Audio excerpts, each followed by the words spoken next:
So given this function, which is a higher degree polynomial, we're going to use what's called the rational zero test. And one of the first steps of the rational zero test is to find the possible rational roots or possible rational zeros. So first we want to make sure it's in standard form, greatest exponent to smallest, it is. And from here, to find the possible rational roots, we're going to take positive and negative, the factors of the constant,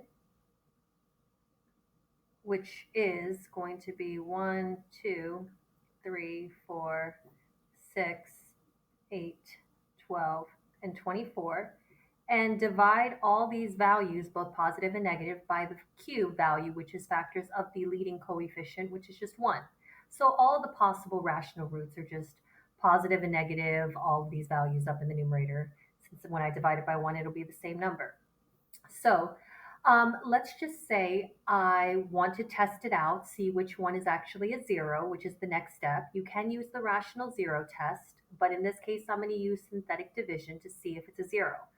How will I know it's a zero? It will have a zero remainder, meaning when I'm done with synthetic division, the last number will be zero. So I'm going to bring down all the coefficients first, which is 1, -5, -2, and then 24. And for synthetic division, bring down the first number hits below the line, multiply it by the number in the box. When the numbers are together, add them up. So -11 hits below the line, you multiply it by -6, giving you 66.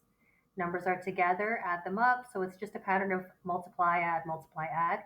64 times -6 gives you -384.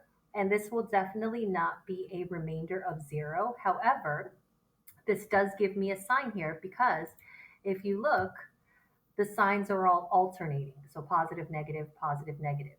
So if I get an answer of alternating signs and I chose a -0, which if you look in the box, it is -6. What that tells me is that -6 is a lower bound. So what does that mean that it's a lower bound? It means that if I'm going to use the rational zero test to find out one rational zero, which I'm doing using synthetic division, or you could use remainder theorem, I can pretty much negate using -8, -12, and -24 from my possible rational zeros because -6 is the lower bound. It is the lowest value that's going to work as a zero, or in this case, it doesn't work, but that's none of the other ones are going to work as well. So that saves me testing out 3 terms right there. So I'm still on the rational zero test. I'm going to test out now +6 to see if that works. So using a new page.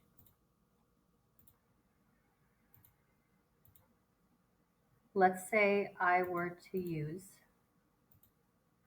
+6. I'm still testing out the same function, so I'm going to drop down those same coefficients of 1, -5, -2, and 24. And when I do synthetic division, I'll bring down the 1. 1 times 6 is 6. -5 plus 6 is 1. 1 times 6 is 6. -2 plus 6 gives me 4. 4 times 6, so close, it's 24. So again, no zero remainder, but again, this is another sign. So anytime you use synthetic division to test out zeros and you end up with all positive values when you're done with synthetic division, all positive values with a positive zero. So if you look at the 6, I chose a zero that was positive, which was 6. That tells me that this value is an upper bound. So an upper bound means I might as well not test out any number higher than 6 from my possible rational zeros because 6 is an upper bound. There's no value that's going to be higher than that will work as a zero. So that means I might as well not even test out 8, 12, or 24 to check if it's a zero when using the rational zero test. So I hope this helps. Please let me know if you have any questions.